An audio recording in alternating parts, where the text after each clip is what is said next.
Welcome everyone to the L7C Podcast College Football Edition. Today we are here the last Tuesday before the college football playoff rankings get revealed.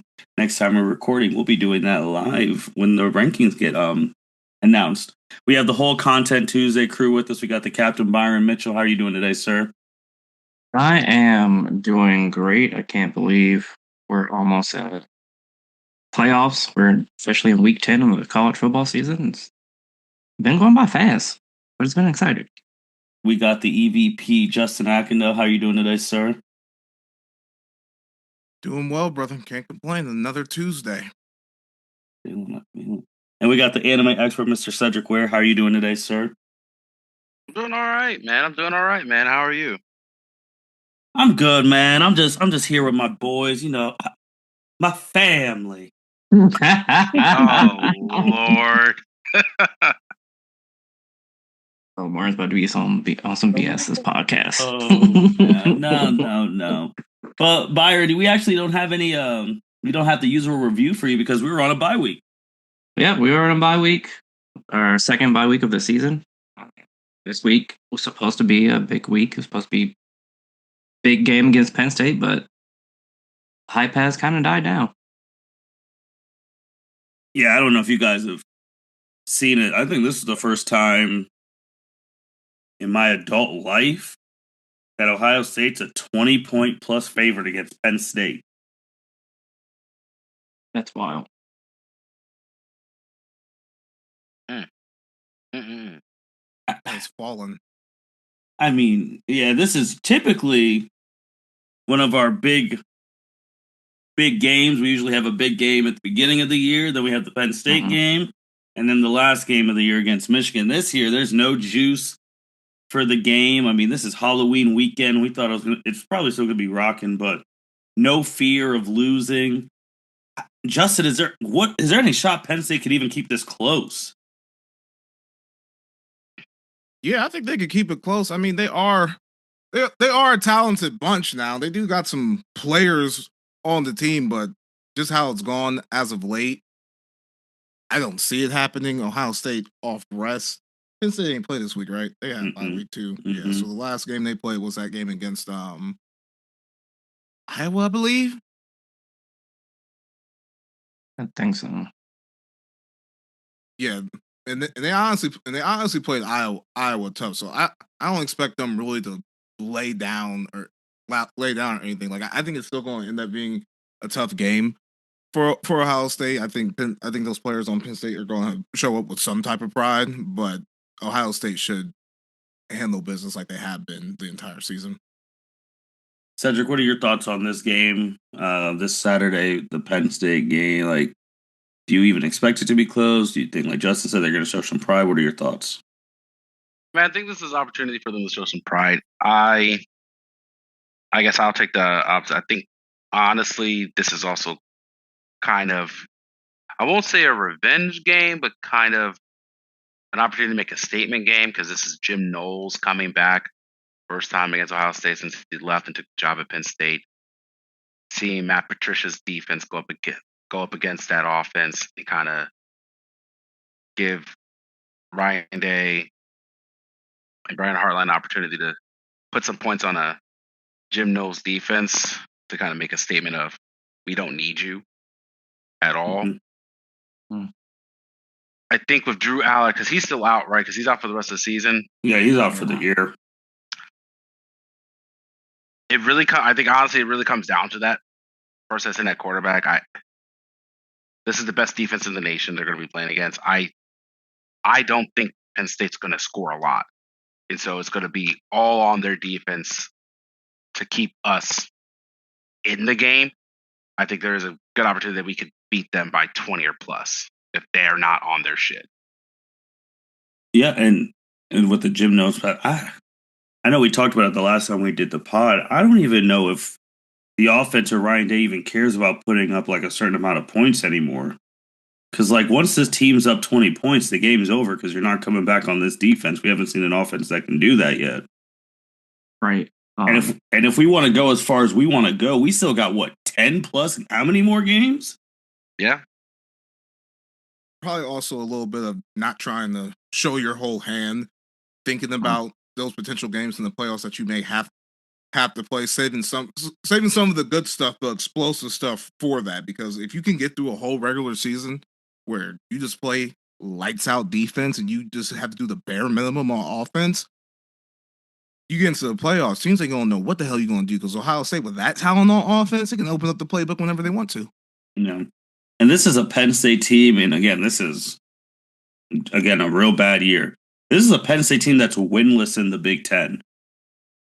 Yeah, they're on a 4-game losing streak. Yep, they haven't won a game since they beat Villanova 52-6 September 13th. They have lost to every Big Ten opponent that they've played: Oregon, UCLA, Northwestern, Iowa. Justin, like, to your credit, the Iowa game was 25-24, so that was very close. Yeah, Northwestern was 22-21. UCLA was 42-37. We obviously know the Oregon game was double OT, 30-24. But they got Ohio State and Indiana back-to-back.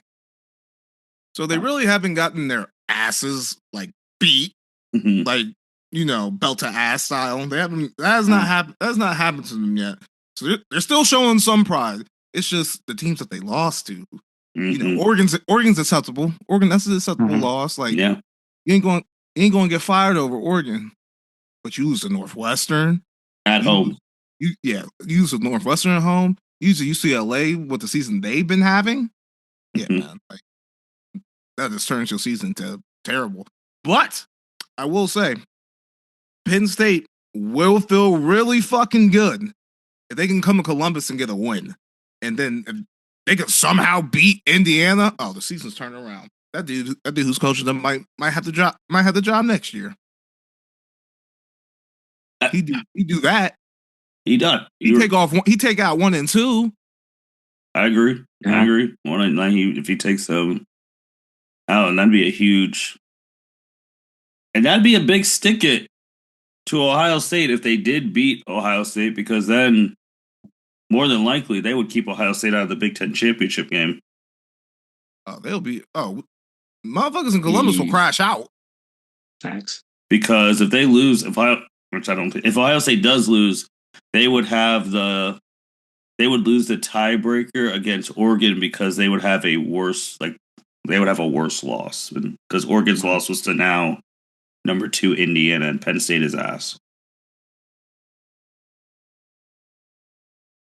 That would be wild. I don't think it'll happen, Justin, but that would be oh dear, that would be wild. I'm just putting out the possibility. And I don't think Indiana's playing any games because a lot of people were high on UCLA trying to beat Indiana, and they got destroyed. Indiana is going to Maryland this week, and they're 22.5-point favorites. Jeez. Yeah, because right now, Big Ten-wise, off of percentage points and games played, Indiana's number 1, 5-0 in the conference. Ohio State's 4-0. Oregon's 4-1.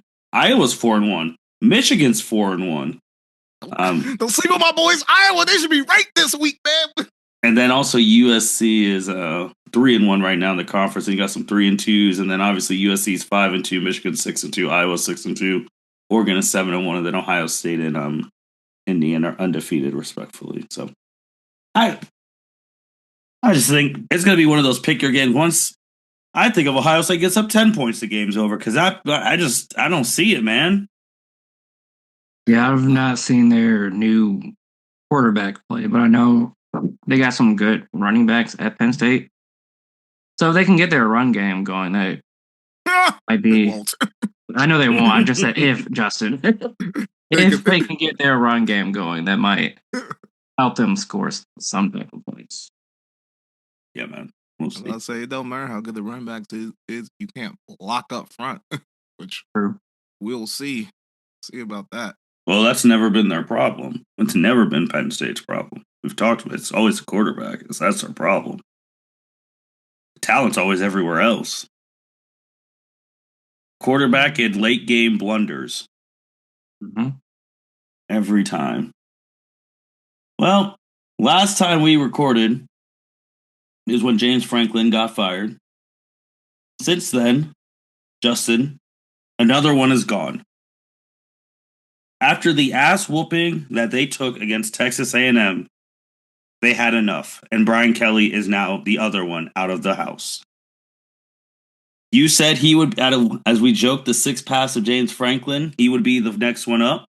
He was literally up, literally next. What are your thoughts on Kelly really getting? He got the boot. The following, they're not even making it to Monday anymore, Justin. They're getting kicked out on the Sunday after the games.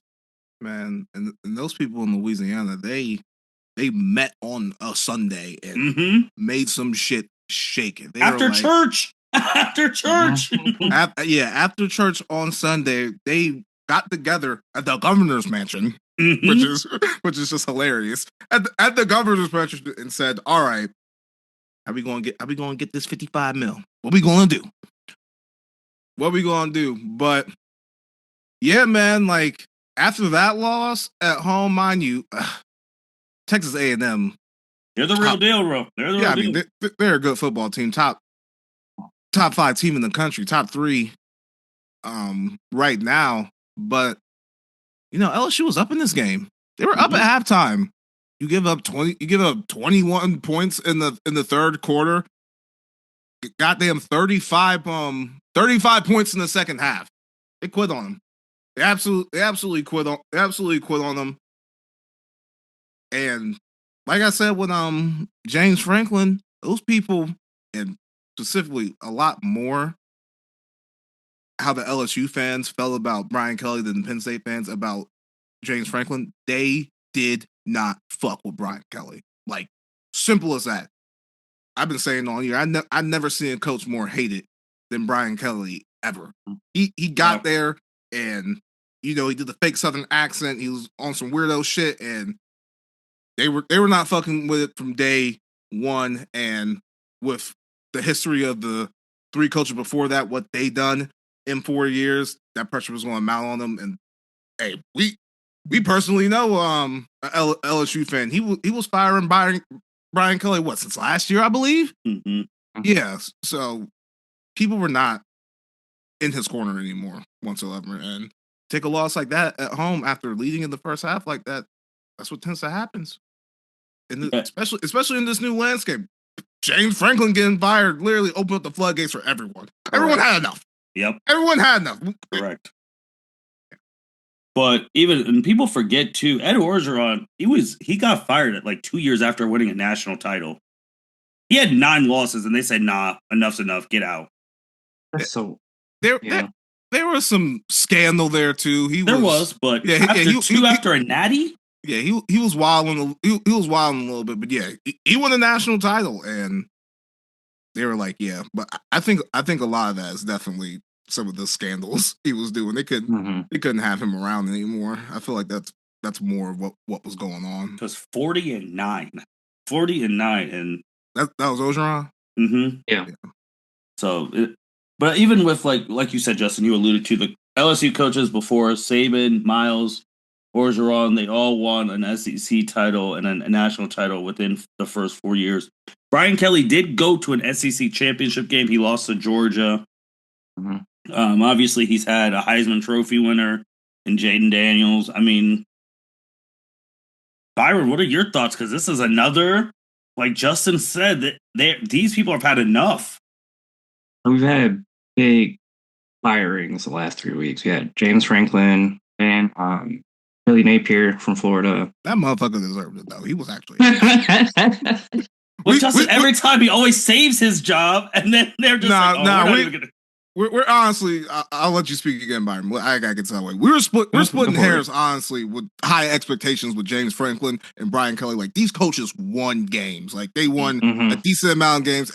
Every loss Brian Kelly has was to a ranked team. He ain't losing the games he's not supposed to. And James Franklin wasn't doing that until this past year. Billy Napier, on the other hand, that man was losing a lot of games. So his firing actually deserved. Like, any era of college football, you putting up those type of records at Florida, yeah, you gonna get the axe pretty goddamn soon. Right. Especially when they were kicking out like Dan Mullins and all them other coaches, but and they were winning 10 games. They were actually still winning shit. The Bo Pelini effect, man. Yeah, that's what I call the Bo Pelini effect. I got something else, but go, Byron. Let me flush this out before I start talking again. Yeah, so as you alluded to, Martin, Brian Kelly was 34-14 in his first 4 years at LSU. He left Notre Dame when they were in the playoffs or like a high rank. I can't remember when he left. He left. Yeah, they went to a playoff and they got their ass whooped and won. His last season at Notre Dame, it was 2021. They went 11-1 and lost in the Fiesta Bowl. Yep. See, yes, thank you. Left in the middle of the night. Middle of the night. It's some bullshit, man. How do you leave a team high and dry when they're 11-1, have a great season under your tutelage, and then you go to LSU and he told you what? Fired the first 4 years. He said he felt like he couldn't get to a chip. Well, not that. No, but yes. But on the serious note, he said he couldn't win at Notre Dame. He could win at LSU. Then obviously the joke is Marcus Freeman. They were literally the runners up last year, and this man hasn't made a college football playoff. Wow. Yeah. Yeah. So since he left Notre Dame, the Irish have won a CFP first round game, the Sugar Bowl, and the Orange Bowl, and like you said, made a natty appearance. Maybe Brian Kelly was a problem all along. Cedric, your thoughts? I mean, I think Justin and Byron really covered everything that I would think to say at this point. I mean, the man was not performing their high standards at LSU. They do not like him. Dude came with that weird accent, talking about his family and shit. And so they pass around that church collection plate to donate to the cause. Let's get him out of here. Justin, what did you want to add on to that? Because I know you wanted to flesh some more stuff out. It's more of a big picture thing with all these coaches getting fired. It's just like, what the hell y'all expecting? What the hell y'all expecting? Like, not everyone about to be Indiana. Not everyone's gonna hire the next Kurt Cinetti and instantly be a top 10 team. So I just think some of these schools need to lower some of their expectations, if we're being honest. I agree. So shout out to Kurt Cinetti for securing the bag since our last podcast. No, that was on that new extension. He should thank James Franklin got fired. I ain't giving no coaches credit for getting extensions, bro. Y'all was going to get fired and sit home and collect money, bro. Good for him, but hey, whatever. Indiana just didn't. They didn't even want to give him an opportunity to sniff around. That's what it was. But man, Justin, I think the real thing is like you're right. I think everyone should because I think Ryan Day. And I know some others, they've adopted like the NFL model. Like, bro, you just got to get to the playoffs. Like, obviously, there's a game at the end of the year that we just don't tolerate losing. But no one in Ohio State would be pissy if we lost like 1 or 2 games, as long as it wasn't to the last team of the year, and we still made the playoff and then won. It's the NFL time now. Nah, but in Ohio State's case, they hold on the coaches typically. Like John Cooper, he was not beating Michigan and was a coach for a long goddamn time. Oh, that would never happen now. The landscape has changed since then. But historically, Ohio State, they're going to give you a chance to right the ship. Maybe too many goddamn chances. But we would still be on our past 2 coaches if it wasn't for scandals. Yeah, I just don't think. Urban Meyer would not be coaching right now. There's no way. I don't think he would survive this era. Well, he would have left on his own accord. Like if he didn't have the Zach Smith scandal, like that was the thing. They were just true. Yeah, he did leave the scandal, but I don't think his heart could handle that shit for being. Honest. The way he was parented. No, I agree. It's just they're saying like this stuff won't be tolerated. And I know we had it long. We won't go back. Just listen to that when we talked about all the other coaches. These ain't the last ones. No. Like, and Justin, I'm gonna throw it to you, man. Like, out of these openings right now, like LSU, Florida, Penn State, even like in Oklahoma State, because Mike Gundy's gone, VTech, Arkansas, UCLA. What do you think what's the best job? If you're a coach, like, what job would you take? Let me look at all these vacancies real quick. Here's all of them. We have in the list that you sent me off of Twitter. We have Arkansas. We have Arkansas, Colorado State, Florida, Kent State. You don't want to go Kent State. LSU, Oklahoma, Oregon State, Penn State, Stanford, Virginia Tech, UAB, UCLA. And this is before November. Before November. I don't think you have the power. I just said all of them. Yeah. I think, honestly, if it was me, I'll take my happy ass to Oklahoma State. And let me tell you why. Being in the Big 12, because that's already like the de facto like little sister conference. Like they're not competing with the SEC. They're not competing with the Big 10. ACC at this point, not really either. You go there, the expectations are low. You will have time to build something. Hopefully get some donors in there. I don't know how big the donor base is. You might have to find those motherfuckers yourself. But you get a donor base, you can start buying these players, get locked into the transfer portal, pick off the guys that you want. I just think the pressure at Oklahoma State isn't going to be as heightened as these SEC vacancies in Penn State. So if it was personally me, I will do that. Now, if we want, a big Power 3 job, specifically for next year, I would want Penn State. But that's just simply based off that schedule. That's simply based off that schedule, and then fleshed out in the future, probably Florida or LSU, because just the talent just around in the Deep South is the best. They got big brands. They can get some players. They can get some money as well to buy some players. So order it out. It'll be Oklahoma State, Penn State for next year, Florida, LSU. Byron? Man, I think Justin's right. Oklahoma State, like you said, you don't really have any high expectations. Penn State has a cake schedule next year, so.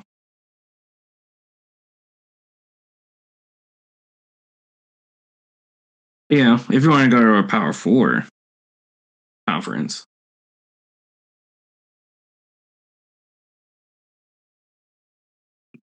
I'm going to go to UCLA just for sunny California.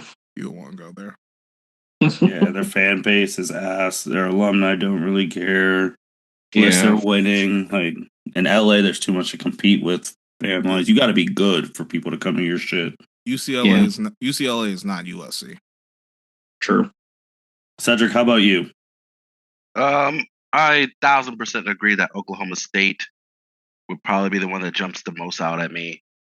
Not to mention the Big 12's kind of like best team is always a volatile thing. Like there's a lot of room to grow in that conference as well. It's not something that's you're constantly like, naturally you still got where like the teams are always consistently or good, like BYU, Texas Tech, Arizona State, sometimes Arizona, but like you get the right a list of players. Like Justin said, you get your recruiting down. You can make a run in that conference and get your donors up. You could be successful there. For me, honestly, and this is probably a hotter take, I like Virginia Tech as a Power 4. And the only reason being is you're constantly going to be undermined for Clemson in the ACC. Miami seems to be back, but I don't know if it's a consistent, solidified place as them being number 2. I mean, we've seen the last 2 years them being good. Naturally, they're going to have their recruiting pool, but there is some wiggle room there in some aspects. You build up off of a lot of the rivalry games. There's a ton of rivalry games in the ACC. I think Virginia Tech's fan base is relatively supportive, kind of diehard. I'd roll the die there. Only kind of see like outside of the SEC and the Big Ten, like you get that one good year with Penn State. That's I think is a huge advantage for anyone going into that position. But looking at the rest of the names on this, it's like, I'm sorry, Arkansas, you're not getting in the SEC at Arkansas. Florida and LSU, you could be successful, but you're always going to be staring down the barrel of Alabama or Georgia, depending on what the hell happens with Sark, maybe Texas, I don't know. It just seems like you have less individuals that, I guess, less people in the conference or teams in the conference that are relatively spoken for historically. Like every single year, this is what it is. Like you have Clemson, but number 2 has always kind of been like a shuffle. I mean, even right now, like Florida State, when they started off, they were relatively hot, but like they've kind of cooled off a little bit.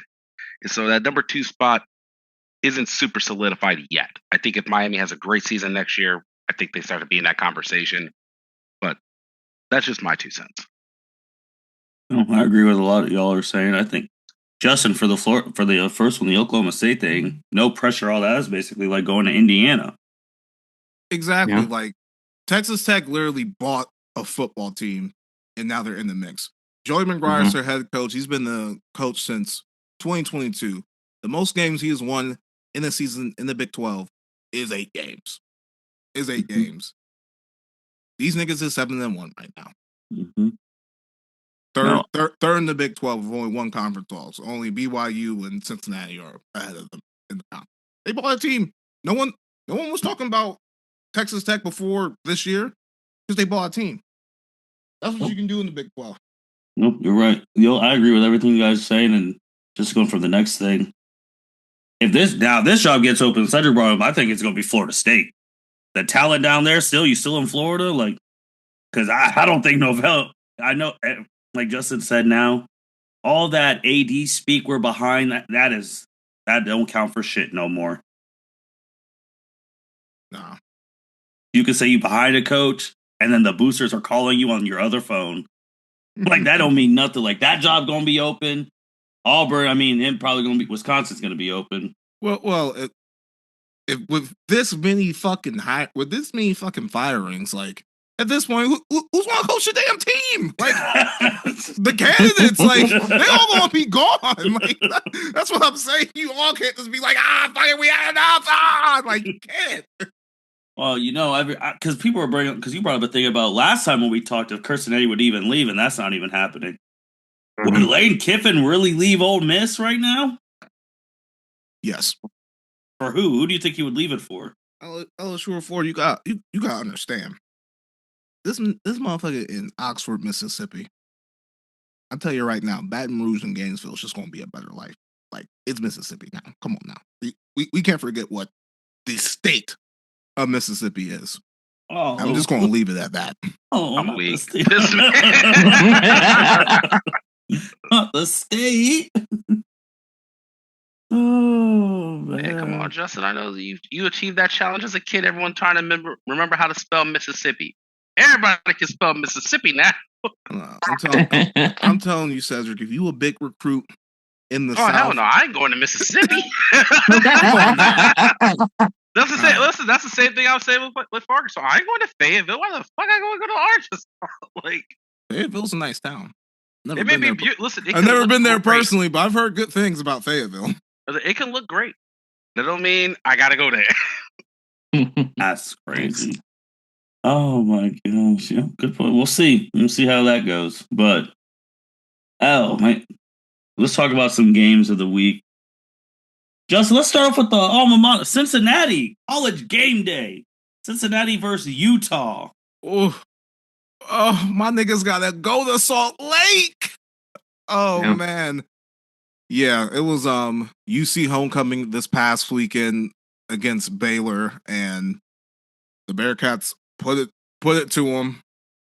Brendan Scobie's been unbelievable. Defense is a little shaky. Having to go out to Salt Lake, I don't know. Who was Cincinnati's one loss to? Fucking Nebraska. First game of the season. Oh, that's helping Nebraska, all right. First game of the season, lost in Nebraska. I think I'm gonna go with my Bearcats here. They got a high power offense. They've been putting up points the past couple of weeks. I'm not going to count Oklahoma State because they're in shambles, but put up 38 against Iowa State, 37 against Kansas, 41 against Baylor, even though their defense is dog shit ass. Utah, on the other hand, they whooped the dog shit out. Colorado lost a holy war 2 weeks ago. I gotta go with the Bearcats, baby. What's the line on this? 8.5. Cincinnati? Utah. Oh, Utah. Oh, Utah? Mm-hmm.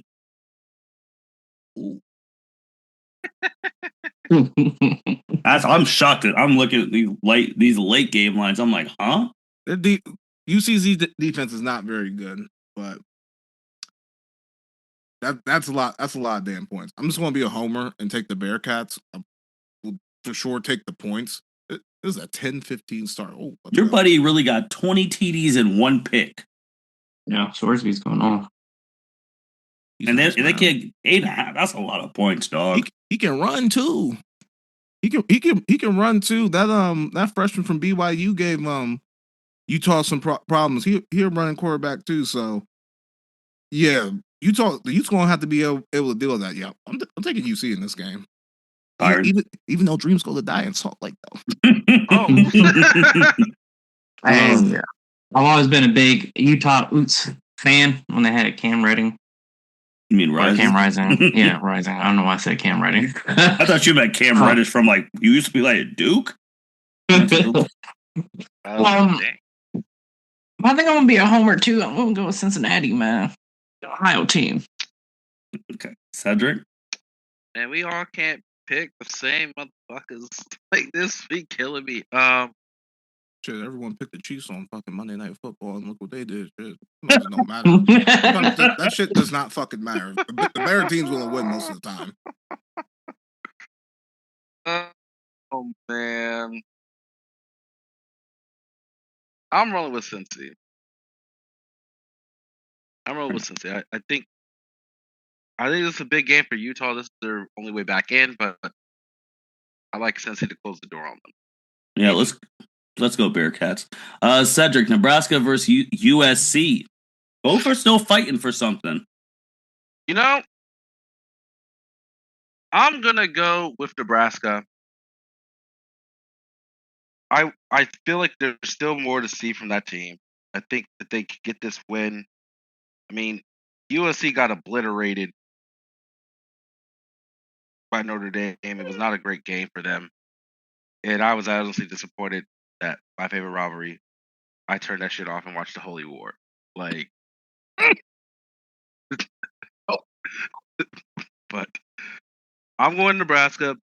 I think Nebraska can sneak into some of the rankings if they beat USC big here.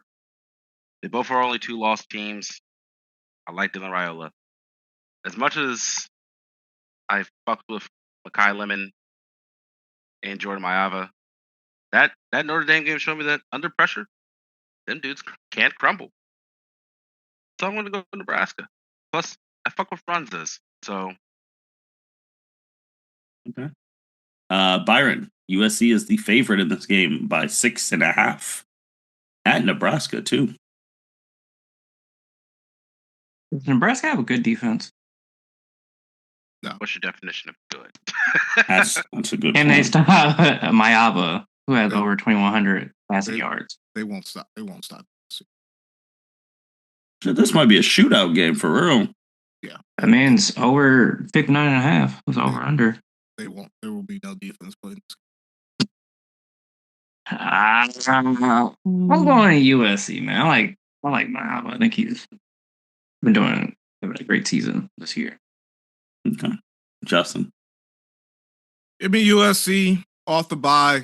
They didn't play that bad against Notre Dame. They haven't really beat anyone that we can describe as decent on the road yet, but I think they're gonna go and get it up here. Well, unfortunately, I have to be smart because Matt Rule don't beat ranked teams, but USC is ass. So I gotta go. They're off a bye too, and this is kind of bullshit. USC was unranked going into the bye week, and then niggas lost, and now they're ranked again. Yeah, Wow. I don't know how that worked. Oh, good. Well, I guess I do, but Still, I'm going USC. Iowa. That should be Iowa spot. I don't disagree. I'll go USC, I guess. Justin, Oklahoma, Tennessee. Where's that game at? It is in Tennessee. Oh, give me that. Cedric? I'm gonna go Tennessee. Byron? I'm going Tennessee, man. Mateer hasn't impressed me since he's came back from his. They rushed him back, bro. They did. Yes. His hand hurts. They should have waited. But yeah, I'm going Tennessee too. They ain't winning that. Even though I think they're all gonna, I just wanted to shout them out. Shout out to the undefeated Georgia Tech. 8-0. Yes, sir. Shout out to them. That game, Black Friday, Georgia Tech in Georgia at Mercedes-Benz Stadium. Wait, that's Black Friday game? It's going to be a playoff eliminator, gang. Oh yeah, one of them's going home. Actually, Georgia Tech might be able to afford a loss if that's the only one. This is going to be an eliminator game for Georgia. Yeah, depending on the rest. Yeah, they haven't lost twice, right? No, they haven't. Georgia has lost once. They've only lost once. They only lost to Alabama. So, yeah, that might be an eliminator game for Georgia specifically. You can't lose that late before the conference championship game. They wouldn't get in. Then you have to wait and then you got to do that shit. I think Georgia Tech will. It's not a conference loss. If Georgia Tech will go to the ACC championship game, they'll be ACC champs if they. I'm not talking about for Georgia Tech. I'm talking about for Georgia. Like if other teams. Oh yeah, they can't lose. Like they can't lose. They got Ole Miss who's 7-1. They got Alabama. Nah, there's some other teams in the SEC too, like Vanderbilt. And remember last year, Georgia Tech gave Georgia everything they could handle. Mm-hmm. Everything. That game, I'll never forget that game. That game was fucking crazy. Man, yeah. So just shout out to them. Justin, this gave you some mean something to us when we were in middle school. Georgia and Florida. The biggest cocktail party of the year. Hell yeah, it used to mean something. That used to be an eliminator game, man. Mm-hmm. Now it's just Georgia is only I guess 7.5 point favorite. Yeah, I mean, Florida got talent. Like Florida, they're talented. Their coaching was, subpar, and Georgia, they be bullshitting with teams. Like they're not the most dominant team out. They're not the most dominant team out there. You might get the dead cat bounce after firing Billy, even though his last performance, I'm telling you right now, they should have lost to Mississippi State. They should have lost that goddamn game. I'm gonna take Georgia, but don't be surprised if Florida covers this game. Fair enough. Cedric? I'm gonna go with Georgia. They can't afford to lose anymore, honestly, especially non-ranked opponents. So it's a good trap game though for Florida. They still want from Georgia here. Put them on the brink of being out of the playoff. Yeah, and then Georgia gotta go to Mississippi State next week. You know how they are at home. They might get you. Mm-hmm. Byron, that's Texas shit. I'm going Georgia. Fair enough. Well, Justin, you brought him up. Texas is enduring. They lose another. It is officially over. Texas is the favorite right now against the number 9 team in the country, Vanderbilt. It went up. Texas. Now it's 2.5. It's 2.5. Mm-hmm. You said it when it was 2.5, right? Or I said it when it was 1. So here's my thing. I don't know if this is just a fishy line where they're trying to trick us. I don't know if the book's fucked up. But this is a weird line because Vanderbilt has been playing better than Texas all season. I guess it's on the road at Texas. Texas their offense did kind of show out against Mississippi State. This is Vanderbilt's it'll be their 4th week in a row playing a tough game because they almost lost to Missouri. This week they took the loss to Alabama. Earlier this month, man. If Texas's defense can bottle up Pavia, then they have a shot in this one. They have a shot in this one. They're going to be playing for their season. They're at home, and honestly, I don't know how the fan base might react if they do lose this game to Vanderbilt. Is Stark gone? I don't think he's going to get fired now. This is it doesn't fucking matter. Niggas were in the playoffs last year. Like, so was Penn State. Nationals been a playoff team for 2 years ago too. Like when they were in the Big 12. Still though, Sark, like he's been getting it done. I'm just saying, because they had the same thing as the two teams that got their coaches got fired. High expectations coming into the year. And Texas had higher expectations than Penn State and LSU. Heisman front runner in the preseason. 3 losses before. Well, I guess it would be November because it's November 1st.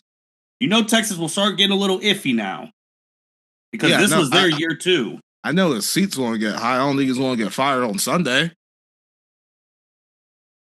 And I don't trust no one now, man. I really like 3 L's before November 14th. Hey, I get it. That's how your mind works. But I think I'm gonna go Texas here. I'm gonna go Texas. I ain't gonna give out a bet right now. I need to see what this line does. Texas just might be a public team, and honestly, I don't know people are asleep on Vanderbilt. But however, if Texas can bottle up Javier, because he is the entire offense. Like if he ain't getting it done, they ain't doing shit. So if they can bottle him up a little bit, then they absolutely have a shot. And Arch Manning probably played his best game last week against the best not the best competition on the schedule, but the best competition he played the best against a real SEC defense.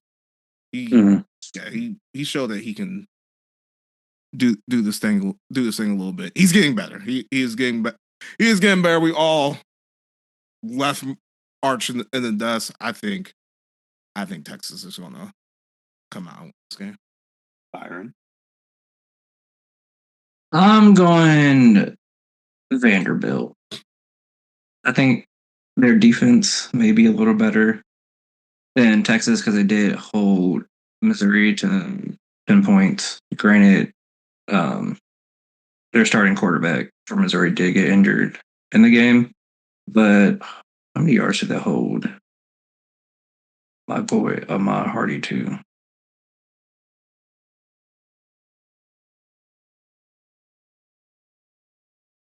Hell, Ahmad Hardy to 90 yards, I believe. 97 yards on 20 carries. So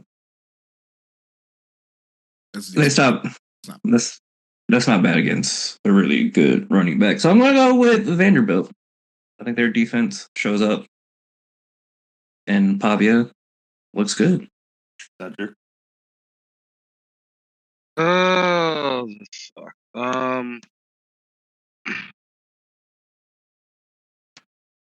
I'm gonna go Vanderbilt. I don't love it, but Texas in their game against Mississippi, at least in the fourth quarter, showed that if they operate their offense right, they can score points. They can put up points. I think the issue is also that Texas is a very slow start team, and I don't know if Vanderbilt, because Vanderbilt's when they went to Alabama, they got fucking ramrodded. I don't know how they'll deal with the quote unquote top teams of the SEC from like last year that have like really big programs and a great recruit. I'm gonna trust in them to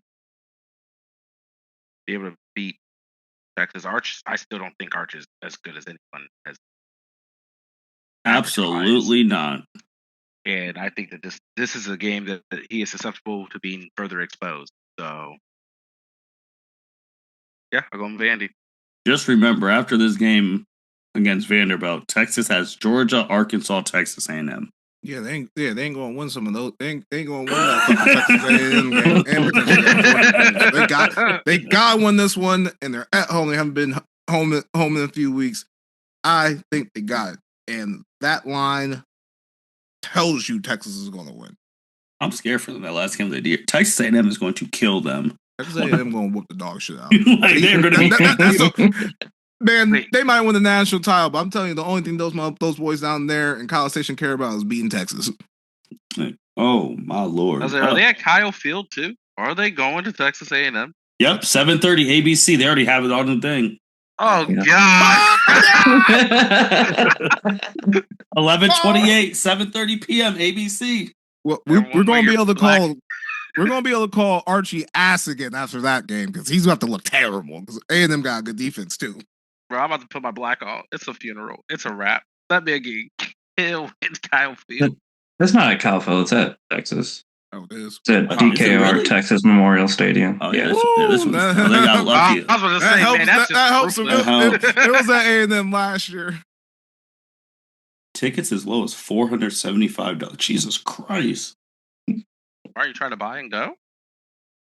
No, that's a Friday. Yeah, because the OSU Michigan game's the 29th. That's a Black Friday game too. Yeah, that's a Black. Wow, Black Friday about to go crazy. Oh, Black Friday? Oh yeah, no. Family will not be interacted with. I'll be watching football. They always play on Friday though. That weekend. Right. Oh man, Justin. Before we get to performance and all that, since the first playoff rankings is next Tuesday, and we already know the rhetoric that's going to be spewed. Justin, who's going to be the number 2 team? Indiana, Texas A&M, or Bama? Damn, you put me on the spot, bro. Hold on. Yes, we already know it is not going to be chalk. You said Indiana, Texas A&M, or Bama. Oh, I'll tell you right now, I won't be fucking Alabama. You don't remember they do things different at the CFP now. Calm down. No way. Are you serious? Justin, do we need to bring up 5 years of history? No. Of one-loss teams being ahead of undefeateds? And the run that Alabama's been on recently, whooping all these ranked teams' ass? And they have been going the fuck off.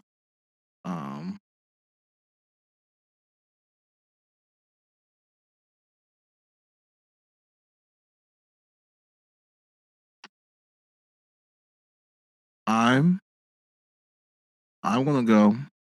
Actually, they won't do this. Texas A&M. A&M. Okay. A&M. Okay. Cedric. I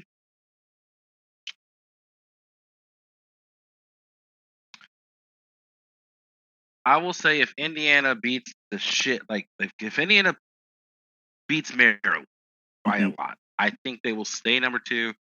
And the only reason is, as I'm looking, I believe both Bama and A&M have buys. Yeah. I will say A&M is on a bye this week, but all their best wins have been on the road.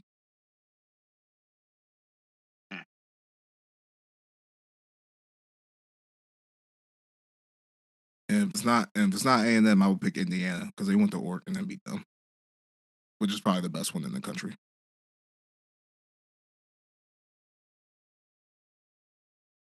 Like they've been, I won't say whooping ass, but they've been beating people up. Granted, they haven't really the best team they've played is. And A&M by SEC standards has a soft ass schedule. This shit is weak. There is no Bama or Georgia on this bit or Vandy. Crazy.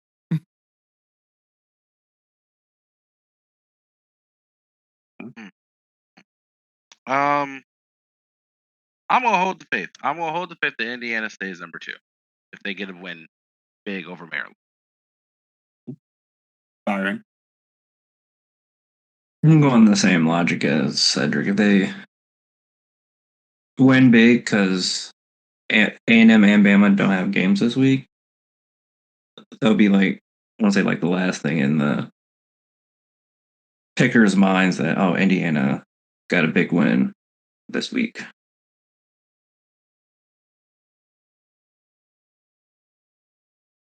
Because I will say what helped them, they beat Notre Dame too.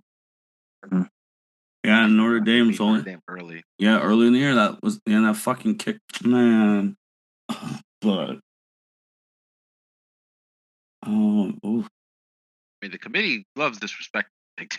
That's what I'm saying. Like They do. Like, they really do. That's what I'm like. I'm just going to hold the faith. Like I wouldn't be shocked to see A&M at number 2. Alabama currently has the wins against their number 5 team, the number 9 team, the number 14th ranked team, the number 19th ranked team. They have the most ranked, and then they went at Georgia, Vanderbilt, Missouri, Tennessee, all in a row. 1 games. Like, that's what I'm saying. Don't be surprised if they're number 2. That's all I'm saying. I would, because it's SEC. And it's Bama. And it's Bama.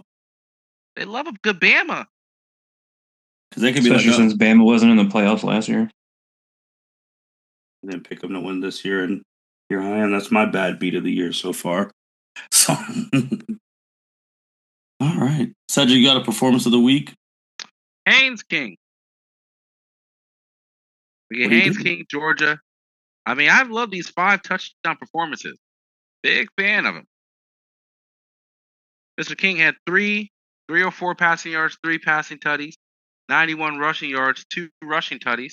He did drop the ball, give a fumble loss. But hey, when you're scoring 35 points, 35 points. I mean, Georgia Tech only put up 41. He scored pretty much all of their points. Oof. Whoa. Yeah. Shout out to them. Shout out to them. I love it. Justin, how about you, man? You got a nice performance of the week for college? I do. We're going to go with Marcel Reed. 12 for 21, 202 yards, 2 touchdowns, 13 carries, 108 yards, 2 touchdowns. So 4 total touchdowns, 310 total yards. Absolutely shitting on the LSU Tigers. He got Brian Kelly fired. Byron. I was gonna go Haynes King. That was gonna be my first pick, but I'll go backup Joey Aguilar, Tennessee quarterback, 20 for 26, 396 yards and 3 touchdowns. Man, almost had 400 yards passing. Mm-hmm. 3 touchdowns, no picks. I'm gonna go. It's against Purdue, but whatever. KJ Duff from Rutgers. He had 6 receptions for 241. Like, that's just a lot. Like, I don't care who you're playing. That's a lot. That's a lot. Byron, do you have a trash can of the week that is not a quarterback? No, it's a quarterback. Go ahead.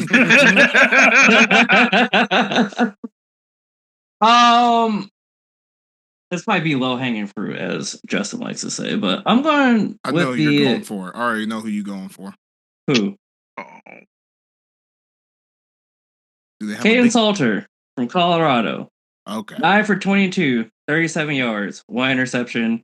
He got bench. His backup 4 for 8, 65 yards. They only had a total of 102 passing yards. And they got the dog shit beat out of them by Utah. Okay. Those are my trash cans of the week. Justin.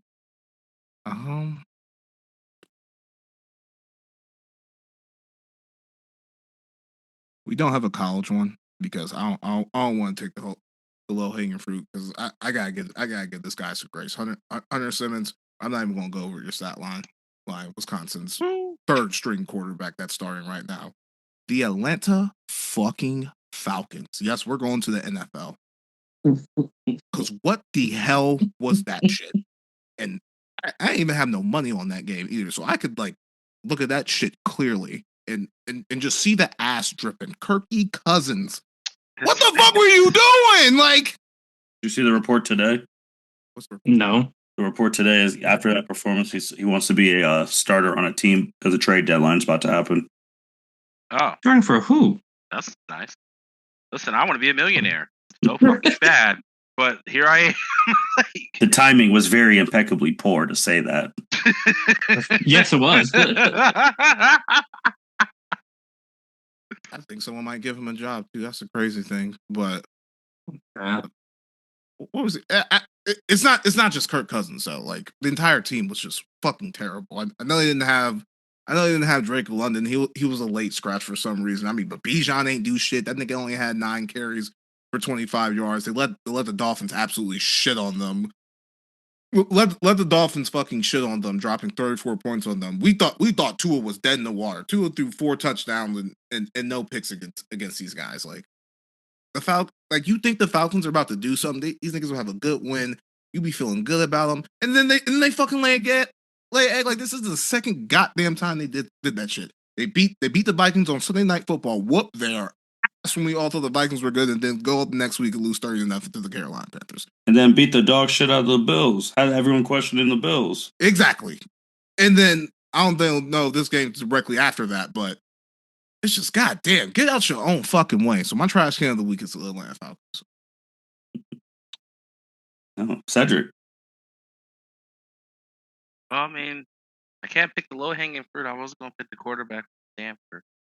But you can do that. I just didn't do Hunter Simmons because I already did him before, and it's just bad with Wisconsin. That's why I ain't gonna do it to him. I'll move to the state side here. I'm gonna say the Cleveland Browns. Damn, Jesus. Cleveland Browns offense. Damn, who's gonna be in the loser section? Bro, like it just kills it. Like Myles Garrett really had probably the best game of his career. Like 5 sacks, 1 forced fumble, 6 total tackles, like, and it would have been something if they would have lost close. They lost 13-32 to the Patriots,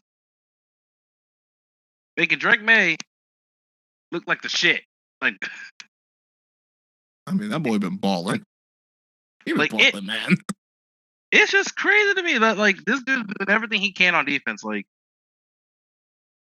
and they just can't get it done. I literally saw a post. Someone asked Myles Garrett about this game. He said, I take it all away for the win. Take it all away for just the dub. Like one single dub. That's it.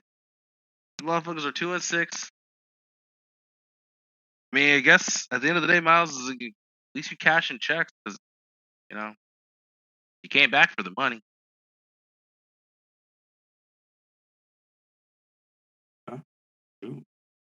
I'll stick to things because I can do the professionals and losers. My trash can of the week is North Carolina football.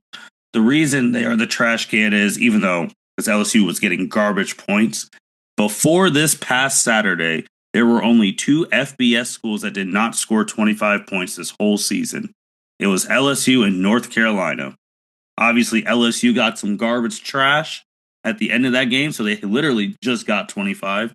North Carolina has still not scored 25 points in a game yet, and they are on a current 4-game losing streak.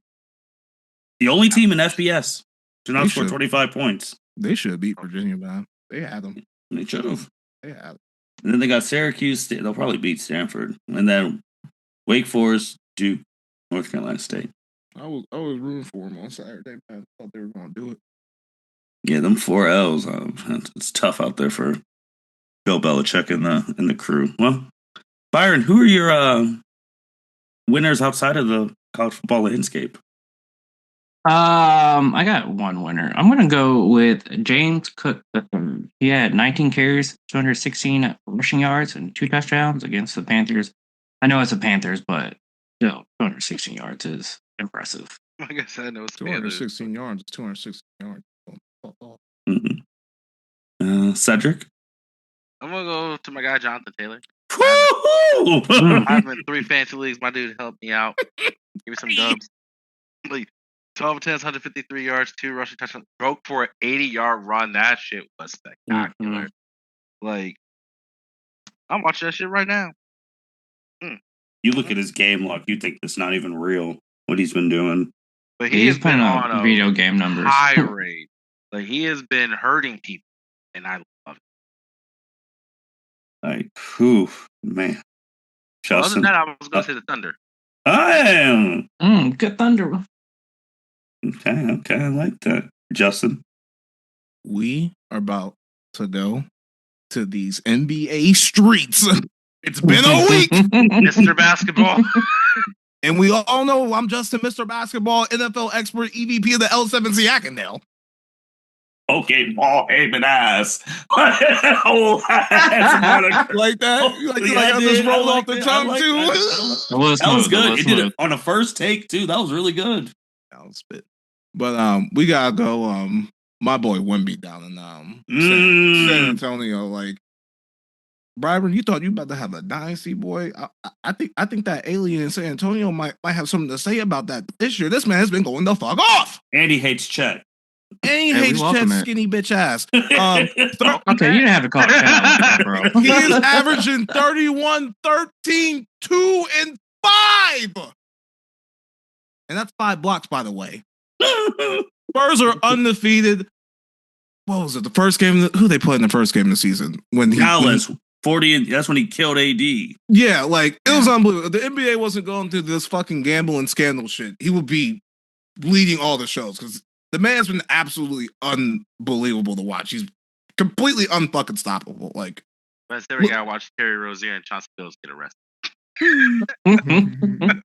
Like he looks healthy. He's moving well. Like, watch out for the Spurs right now because he's playing at MVP level. After he dropped 40 in that first game, his MVP odds went from like plus 1,800 all the way down to like plus 300 after one night. I think he's leading right now too. Yeah, I don't doubt that. Yeah. I like it. Any other ones, Justin?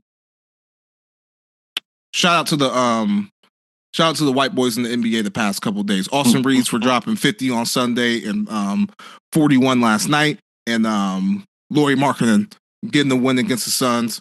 Also, Jazz undefeated, dropped 50 last night. I like it. Well, I'm going to say, though, first I'm going to say in the NBA, because we didn't get to talk. First of all, NBA opening night was absolute gas. Yes, it was. Oh my gosh. The Houston Rockets and the Thunder double OT to start off the year, and the games that we've been having on NBA, on NBC, aka Peacock. Justin, man, the scandal might be bad, but now it might be good. They got these people trying. Ain't no more hiding no bullshit no more. Man, they are out here hoping 1 week in. Hey, they're not playing right. This is the first time in a while that I've been like locked into the NBA like right out the gate. Typically, I ain't checking for the NBA till like Thanksgiving. Like, let these niggas play for a month before I check. And they've been going off right now. And I think I'm so locked in right now because of fantasy basketball. But yeah, NBA players right now, especially after that damn scandal, they have been trying, not selling. Like, they're locked in. But there will be an NBA player in losers that piss me off. Because they did save us on that last Thursday night game. Because that Thursday night football game was absolute ass. It was horrible. I am the NFL expert for this shit. I did not turn on that game until the fourth quarter. I didn't turn it on until the fourth quarter. There was no need to. I ain't miss shit. I was checking the score on ESPN. Like, I was good. Like, I ain't have to check in for that. I wasn't doing a podcast this week. Yeah, so that was that one. My other one is actually staying within the L7C for the My Hero speaker of here, Andrea Alanis, and generating almost 1,800 views on 2 of her shorts from her podcast on the YouTube channel. So shout out to her. Because that is a hell of a lot off of an episode that just came out 3 days ago. Not algorithm. That's factual. All right, Justin, who you got for some NBA losers? Oh my God. First of all, fuck this nigga for ruining my goddamn lock last night, which wasn't a lot because I realized this nigga was not about to play. Fucking Zion Williamson. Oh no! What? How do you get a? First of all, I don't know what a left bone contusion in your foot even means. Like, how has this already happened? Your team needed you on Monday. You haven't won. You got Boston in town who's pissed off. They just got their ass beat by Detroit on Sunday, so they in there pissed off, ready to fucking play. You were on the injury report this in the morning. Now you randomly on the injury report. Now you ain't playing, and then the Pelicans get their ass beat. So Zion Williamson, get your shit together. Lose some weight. I don't know. You've been hooping since you've been playing, but god damn it, you could be fucking games, bro. God damn, the season is fucking starting. You already. Hey, my foot hurts. The season just fucking started. Get it together. Rehab better. Fucking train better. You should not be hurt this early in the fucking season.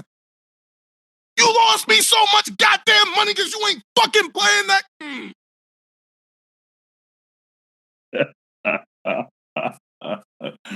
Oh man, Cedric. Yeah, I'm gonna go ahead and pass. Byron.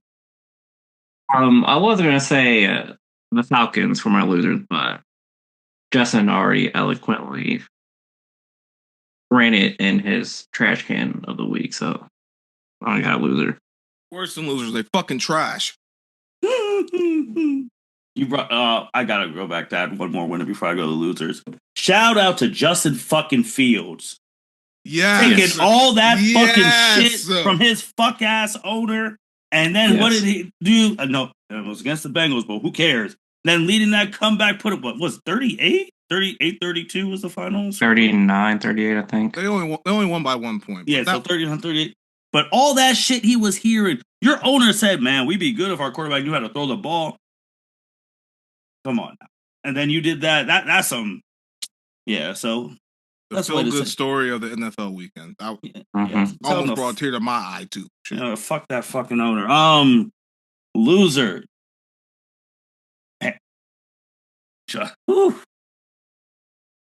One, I gotta say the Sacramento Kings, because the Kings, what they do? No LeBron, no Luka, and you let Austin Reeves put a 51 points on you. Austin Reeves, by himself. Yeah, yeah, you're right. I was on the Kings that game. Yeah, they fucked me. Yeah, fuck them too.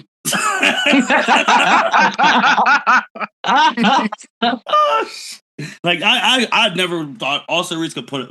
But then I'm seeing all these players put 50. I'm like, damn, bro, we're the defense. That's the thing. Like, niggas have been playing defense. Like, they have. Like, if you look at, like, the totals and shit, like, they've been playing defense. Just some of these niggas just be going off. Like, be like that sometimes. You can't clothesline niggas back in the 90s, bro. Like, yeah, if you could clothesline these niggas, absolutely would not be seeing all these 50-point games. If Laurie Mark, you didn't give me buckets. Not Laurie Mark. He got big. If Austin Reeves was getting me buckets like that, oh hell no. 50 then followed up like you said with a 40+ burger. They'll pull me off the bench so Goldberg Spearman to get suspended for a week. But we'll make sure he's out the game.